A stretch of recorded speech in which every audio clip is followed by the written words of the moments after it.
Gamit ang ingredients na ito, halimbawa, kasi wala tayong butter, di ba? Gamit tayo ng niyog. So, ayan na, ang niyog. Kinuskus na siya, then maya is pipigain na siya para ang coconut milk gagamitin. Try natin siya kung effective ba siya. Kasi yung iba, vanilla ang ginagamit. Ay, vanilla is butter. So, at saka ito, harina. White sugar, then vanilla and brown sugar, then ating baking. So, ito din siya kasi ang available naman is ang kasaba na saging, wala yung tundan na saging, wala. So, itong kasaba na saging ang gagamitin natin. Para kung ano available, try natin siya kasi instead of butter, coconut milk ang gagamitin natin. Okay, ito. Okay, first is dudurugin natin itong itong tawag to. Itong saging sabang saging natin. Okay. Pwede naman sana ito kanina kung ano naman siya. Cut.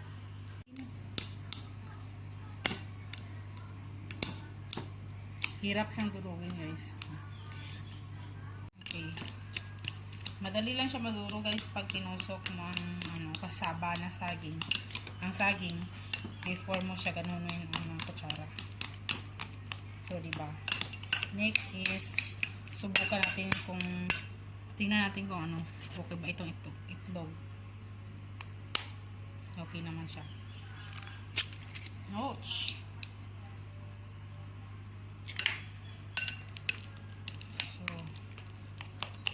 Ito na nga siya.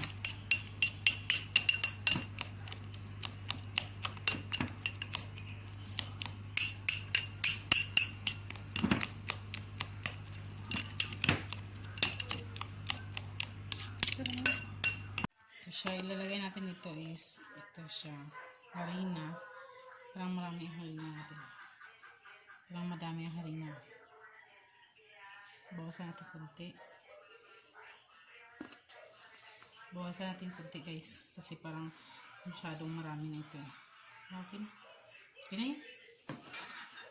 Tapos is ilalagay natin itong baking. Gamit ang kutsara. Maglagay tayo ng baking. Ano bang lasa nitong baking? Okay, parang salty din siya na. So, ilagay natin ito. Isang kutsara ng baking na. Okay. Isang kutsara ng baking, tapos sugar. Sana yung konti ganun. Ito siya, isang ng sugar. White sugar, white yan siya. Next, brown sugar. Ilalagay natin. White sugar, then brown sugar. Kung walang white sugar, okay lang naman. Kahit lang gamitin mo. Para makatipid, diba? Ito sa amin, subok-subok lang din naman.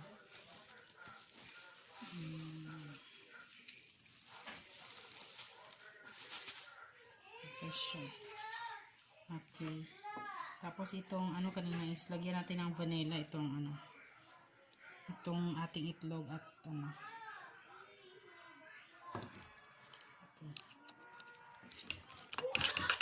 Ang itlog at baligyan natin ng vanilla para maamoy-amoy siya mamaya. So, ito na. Ay, konting salt pa pra.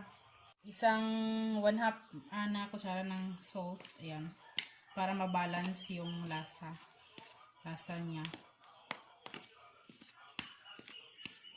Ito na. Ilalagay na natin yung ating ito siya, coconut milk. Kasi wala tayong butter, so ang gagamitin natin is coconut milk. Halo-halo natin siya gamit ang ating coconut milk.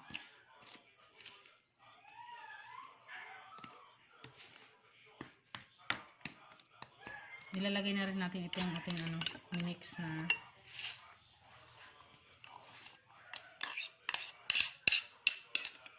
itlog, kasabang saging, at saka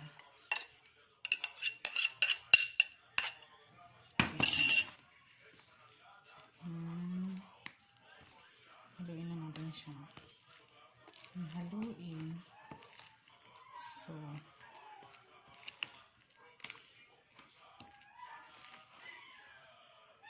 parang napakakalat kung gumalaw guys. Haluin na natin, haluin. So, idagdag natin itong ating coconut milk. Kasi nga, wala tayong vanilla. Ay, wala tayong butter pala. So, ganun yun. Pag wala tayong butter o kung ano man dyan, kung ano lang makikita natin, pwede na yun. Diba is yung butter is para mag-oil siya. So, pag gamitin mo ang coconut milk is mag-oil na rin yan siya. So, ayan. Halo-halo lang natin. Para mamaya is pag mahalo na siya, ibibake na natin.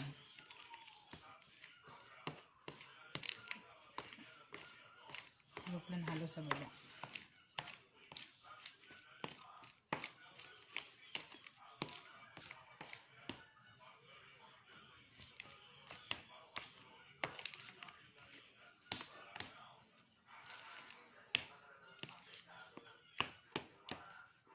Ito na siya. Finish na nahalo. Nahalo na natin siya. So, ilalagay natin siya dito.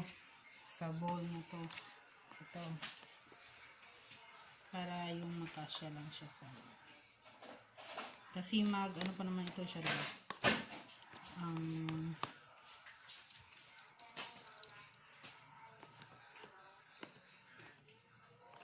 Tama yun. Kasi ito siya is tawag niyan ang lalaki pa naman ito, diba? Okay. Dagdagan natin konti. Lulubo pa ito siya kasi nilagyan natin yung baking.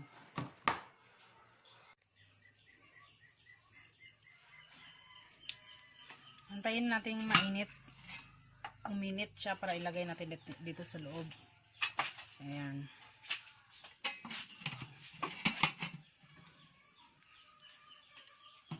Mainit na siya. So, bumubula-bula na. Lagay natin to. Ayan. So, i-steam natin siya balik. Takpan natin ng ganito.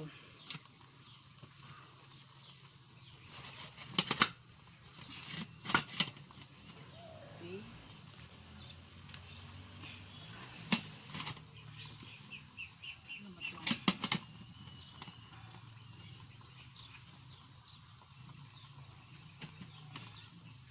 Ano yan?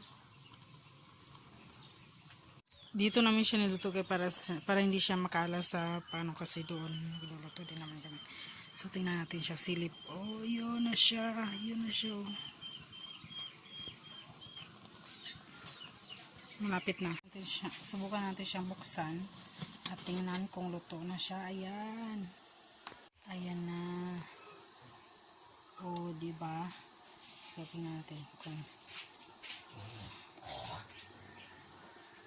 oh, luto na siya guys. Luto na siya, oh. Wala na siyang kasi luto na siya.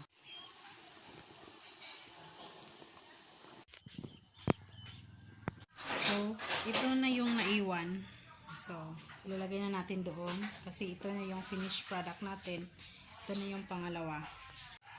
Lagay naman natin ulit siya dyan. Kasi nawala yung niya, so ang yung sa laman ng rice cooker ang ginamit namin. Kasi matagal nang hindi nagamit itong steamer na to.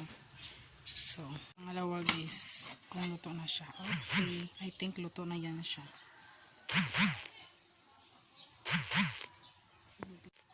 So, yan, okay na nga siya. Kasi tinusok ko. Oh, ayan, wala na. Okay na siya.